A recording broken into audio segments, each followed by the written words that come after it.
The last thing your dog does before they give up on you. There is a moment. It doesn't announce itself. It doesn't come with a warning or a sound or anything you would recognize as significant. It looks from the outside like nothing at all, like a dog simply lying down, like a dog simply looking away, like a dog simply stopping trying, stopping asking, stopping reaching toward you with everything they have. It looks like calm. It is the opposite of calm. It is the moment your dog decides, somewhere beneath conscious thought, beneath anything that could be called a decision at all, that reaching toward you is no longer worth the cost. That asking has never worked. That trying has never changed anything. That the distance between what they need and what they receive is simply too great to keep crossing. Behaviorists have a name for what comes after this moment. They call it learned helplessness, but that phrase is too cold, too clinical, too small for what it actually describes. What it actually describes is a dog who loved you completely, tried to reach you in every way available to them, and eventually, quietly, without drama, without anger, without any of the signals you would have recognized as distress, stopped. And the most heartbreaking part of everything I'm about to tell you is this. Most owners never notice. They look at the dog who has stopped trying, and they see a calm dog, a settled dog, a dog who has finally relaxed. They feel relief. They feel like things have gotten better. They have never been worse. I need you to stay with me for the next 15 minutes, because what I'm going to show you, the sequence, the signals, the exact progression from a dog who is trying to reach you to a dog who has given up trying, is something that cannot be unseen. And once you see it, you will never look at a quiet dog the same way again. Part 1. The beginning. What a dog who is still trying looks like. To understand the end, you have to understand the beginning. You have to understand what it looks like when your dog is still reaching for you, still trying, still spending their emotional resources on the belief that connection with you is possible. A dog who is still trying is not always a loud dog. This is the first and most important misconception to dismantle. We tend to think of dogs communicating through the obvious signals. The bark, the jump, the frantic spinning, the whining at the door. And yes, those are communication. But the reaching I'm talking about goes much deeper than that. It lives in the subtle layer, the layer that most people walk past every single day without registering. When your dog follows you from room to room, that is reaching. Not neediness, not clinginess, not separation anxiety as a pathology. That is a social animal doing the most natural thing available to them. Staying close to the center of their world, monitoring your state, remaining available for connection whenever you're ready to offer it. Every time they get up and follow you, they are spending energy. They are choosing you over the comfort of staying still. When your dog brings you a toy you didn't ask for, that is reaching. They are offering you the thing they value most, in the hope that it opens something between you. In the hope that you will take it and play and be present in the way that makes the world feel right. When your dog puts the chin on your knee and looks up at you while you're on your phone, that is reaching. That is your dog making themselves vulnerable, offering contact, requesting your eyes, and every time you scroll past it without responding, something small and precise happens in the accounting your dog keeps below the level of thought of what trying costs versus what trying gets. When your dog presses against you during a thunderstorm, that is reaching. But it is also asking you to be the thing you have always been to them, the safe place, the anchor, the proof that the world is manageable. And the way you respond to that asking, whether you're present or distracted, warm or indifferent, whether you stay or you move away, is recorded, not consciously, but recorded. Your dog is always keeping ledger, not out of calculation, out of survival. Every social animal who depends on others for safety and belonging must track, at some level, the reliability of those others, must learn whether reaching toward them produces connection or emptiness, must calibrate over time the answer to the question, is this relationship worth the cost of continuing to try? And they begin answering that question the day they meet you. Part 2. The signals. What your dog is doing when they need you to see them. Here is where I need you to pay very close attention. Because what I'm going to describe now is a sequence, a progression. A story that unfolds in your home every single day in signals so quiet that most people have never been taught to read them. The first signal is the softest. A dog who needs something.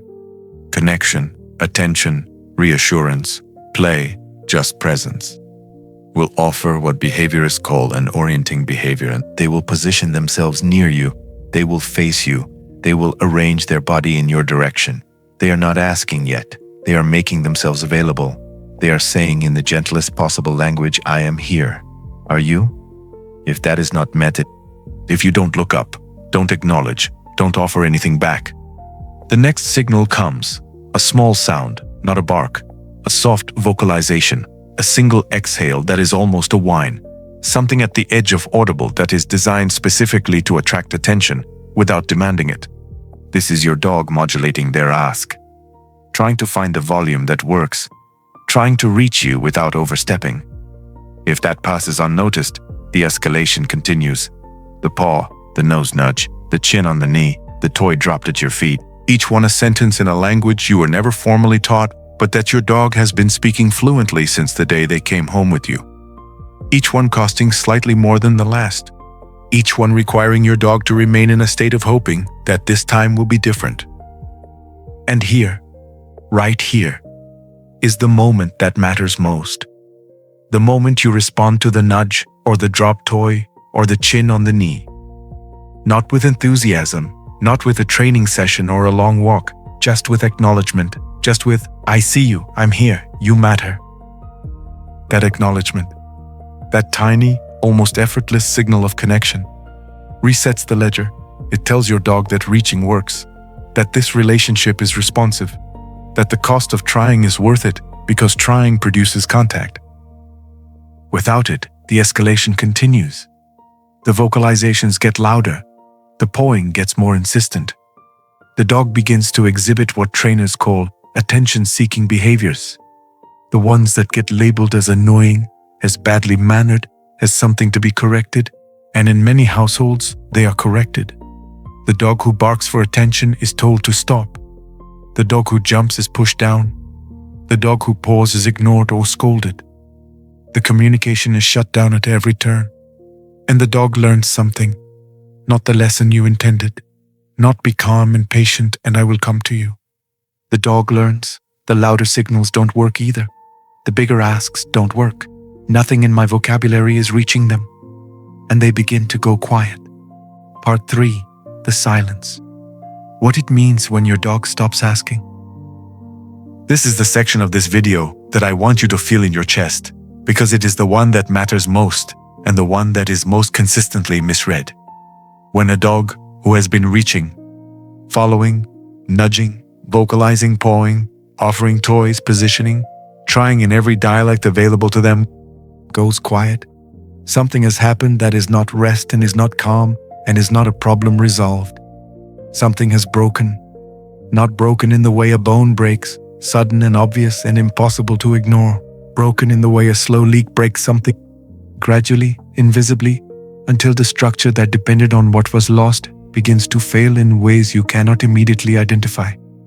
The science behind this moment is one of the most important and most disturbing findings in the entire history of animal behavior research. In the 1960s and 1970s, psychologist Martin Seligman conducted a series of experiments that produced a concept that would reshape our understanding of depression, trauma, and the psychology of giving up. He called it Learned Helplessness.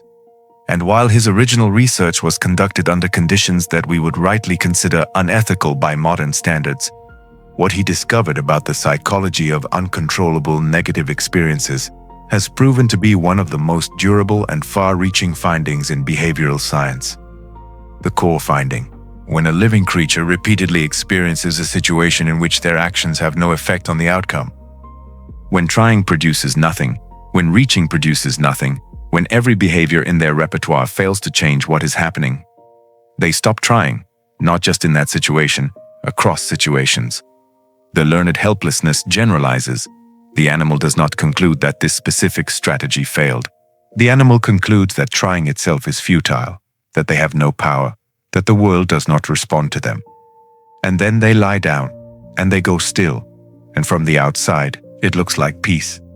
Seligman documented what happened to animals in this state. They stopped attempting to escape from situations they could easily escape from. They stopped eating when they weren't hungry. Their immune function declined. Their stress hormones were chronically elevated even when there was nothing acutely threatening in their environment. They aged faster. They got sick more easily. They died sooner. And the behavior that preceded all of this, the behavior that was the first sign that learned helplessness had set in, was the behavior we so often read as calm. They stopped asking. Your dog's quietness after a long period of unmet reaching is not your dog accepting the way things are. It is your dog's nervous system having learned, at a level below conscious thought, that the world, that you, do not respond. It is your dog in a state that is functionally identical to depression in humans, characterized not by distress you can see, but by the absence of hope you cannot. Part 4. The progression. The exact stages of giving up. I want to walk you through the progression now, stage by stage, because it does not happen all at once, and because at each stage there is still time. There is still the possibility of interruption, of repair, of the relationship finding its way back to something that serves you both. Stage 1 is what I described in Part 1 and Part 2. The dog is still reaching, the signals are there, the ledger is still open. This stage can last for months or years in a resilient dog. Some dogs never leave it because they get just enough acknowledgement, just enough connection, just enough response to their reaching to keep the ledger balanced. This is where most family dogs live, not thriving, but maintained, not given up, but not fully met either. Stage 2 begins when the reaching starts to cost more than it returns consistently enough that the dog begins to modify their behavior. They stop following to every room, just some rooms. They stop bringing the toy every time. Just sometimes, they stop vocalizing when ignored. Mostly, they are still trying but more carefully, more selectively, conserving what they have. This stage often looks like a dog maturing, settling down, becoming less demanding, and it is so easily mistaken for improvement that most people never question it. Stage 3 is the withdrawal. The dog begins to disengage from situations that previously mattered to them. They stop greeting you at the door with the same intensity. They stop positioning near you as consistently. They spend more time in a separate room, or in their bed, or turned away. They are still reachable, still capable of connection if you initiate it, if you go to them, if you offer something, but they have stopped initiating. The cost-benefit calculation has shifted. Reaching out costs too much. Being reached toward is still acceptable, but going first is no longer something they do. Stage 4 is what most people never recognize as what it is. The dog is quiet, calm, present but not engaged. They follow the routines. They eat, they walk, they sleep near you. But the aliveness of the relationship is different. The eyes are different. There is something behind them that is harder to access. They will accept affection, but they do not seek it. They will respond to play, but they do not initiate it. They are there. But the part of them that was always leaning toward you, always oriented toward you, always spending their energy on the possibility of you, has pulled back to somewhere you cannot easily reach. This is stage 4. This is what giving up looks like from the outside. This is the dog that breaks the heart of every behaviorist who sees them, because this dog is so often described by their owners as finally calm, finally good, finally easy. And there is a stage 5. I will not spend long here because it is not where most dogs end up, and because the purpose of this video is not despair, but recognition. But it exists and it must be named. Stage 5 is the dog who has been in stage 4 for long enough that the withdrawal is no longer a protective strategy. It is the new baseline. The dog who no longer responds warmly even when approached, who has lost not just the initiative to reach but the capacity to be easily reached, whose nervous system has reorganized itself around the conclusion that connection is not available and therefore connection is not something to orient toward. This dog is not aggressive. They are not broken in any way that shows on the surface. They are simply gone, in the most heartbreaking sense of the word, while still being physically present. That is stage 5, and it takes a long time to get there. And it can, with extraordinary patience and the right approach, be partially reversed. But it is so much harder than interrupting the progression at stage 2 or stage 3, when the dog is still reaching, still trying, still keeping the ledger open and waiting for something to change. Part 5. The repair. How you come back. I need to be honest with you about something before I tell you how to repair this. Repair is not a training protocol. It is not a schedule of enrichment activities or a new feeding routine or the right kind of toy. Those things have their place, but they are not what repairs this. What repairs this is something simpler and harder than any protocol.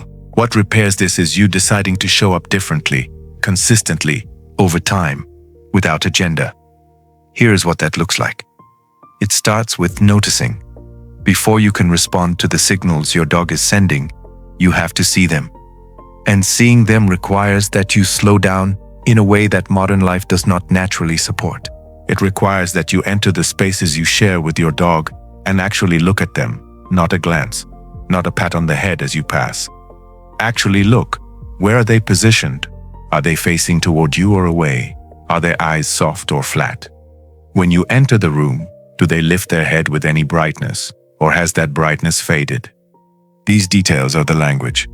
You have to be willing to read them. It continues with responding to the small things, the orienting behavior that you used to walk past. Stop. Acknowledge it. Not with a training reward, not with a formal interaction, with the simplest human gesture of recognition. I see you. You matter. I'm here. A hand briefly extended. Eye contact that is soft and unhurried. Your body oriented toward them instead of past them. These tiny moments of response are the deposits that rebuild a ledger that has gone into deficit. It requires initiating. If your dog is in stage 3 or 4, they have stopped going first. So you go first. You go to them. You sit near them without requiring anything from them. You offer presence without agenda.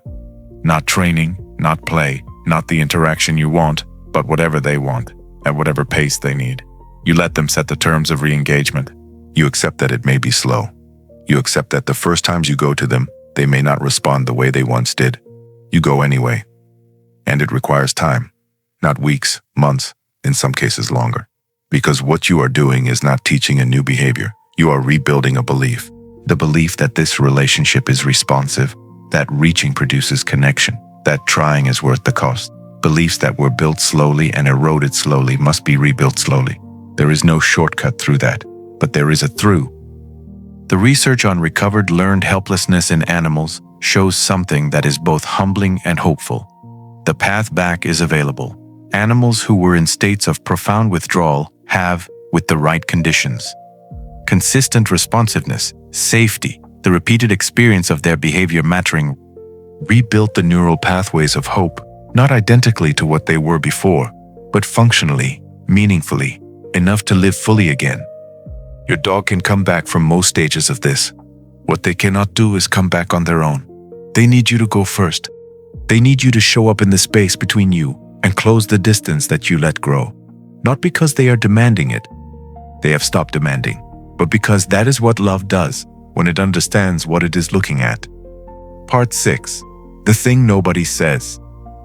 There is something at the center of everything I've told you today that I want to name directly, because I think it is the thing that most changes people when they hear it. Your dog did not give up on you because they stopped loving you. They gave up on reaching you because reaching became too costly, because the evidence accumulated slowly and without malice, that the distance between them and you was not closable. That was not a conclusion about your worth. It was a conclusion about probability, about what the data of their lived experience had shown them about what trying produces. Love, in a dog, does not disappear. It goes underground. It becomes the thing they carry quietly, without the energy to express it. In the same way that a person who has been told their feelings don't matter enough, times will still feel those feelings but will stop speaking them aloud. Their love is still there. It is simply no longer expressed as reaching, because reaching has been answered with too much nothing for too long, which means the love you have been receiving from your dog, the loyalty, the presence, the quiet company, even in the stages of withdrawal, has been real. It has been genuine. It has been in many ways the most generous thing one creature can offer another. Love that persists even when its expressions are no longer welcomed. Love that stays even when staying costs something. What you owe that love. What we all owe the animal who has sat beside us in our lives and kept loving us through our distraction and our busyness and our imperfect understanding of what they were saying to us, is exactly this. To learn, even now, even late, to hear them. To look at the quiet dog and ask not is something wrong, but what has already happened. To understand that calm is not always peace, that stillness is not always contentment, that the dog who has stopped asking is not the dog who no longer needs. They still need. They have simply stopped believing that asking will help. Prove them wrong. The moment that is still available to you. I want to take you back to where we started. The moment that doesn't announce itself. The moment that looks like nothing. Here's what I need you to understand now that you didn't understand then. That moment has not happened yet for most of you watching this. Most of your dogs are still somewhere in the early stages, still reaching, still trying, still keeping the ledger open, still spending their energy on the belief that connection with you is possible. That is not a small thing. That is your dog giving you something extraordinary. Time. Time to learn this language. Time to start responding to the signals you've been walking past. Time to make enough deposits into the ledger that the balance shifts and the reaching feels worth it again. The moment I described at the beginning of this video, the moment your dog decides that trying is no longer worth the cost, is not inevitable. It is not destiny. It is not the unavoidable outcome of any relationship between a busy human and a dependent animal. It is a progression that can be interrupted at any stage, a trajectory that can be changed with information, with intention, and with the willingness to show up differently starting today. Not perfectly, not all at once, not with a complete overhaul of your life or a training program or a different version of yourself than the one you actually are. Just differently, just a little more present, a little more willing to look up when the chin lands on your knee, a little more willing to take the toy when it's offered, a little more willing to go to them when they have stopped coming to you. That is all it takes to interrupt a progression that ends somewhere neither of you should have to go. Your dog is still here. They are still keeping the ledger. They are still, underneath whatever stage they are in, waiting for the evidence that reaching is worth it. Give them that evidence. Today, not tomorrow, not when things are less busy, not when you have more time or more energy or a better understanding of all of this. Today, right now, wherever your dog is in the house, wherever they are in the progression, whatever stage the relationship is in, go to them. If this reached something in you today, share it with one person who has a quiet dog they've been reading as calm. Subscribe to Canine Clues and leave us a comment. Tell us what stage you think your dog is in and what you're going to do differently starting today. We read every single one, and we'll see you in the next video.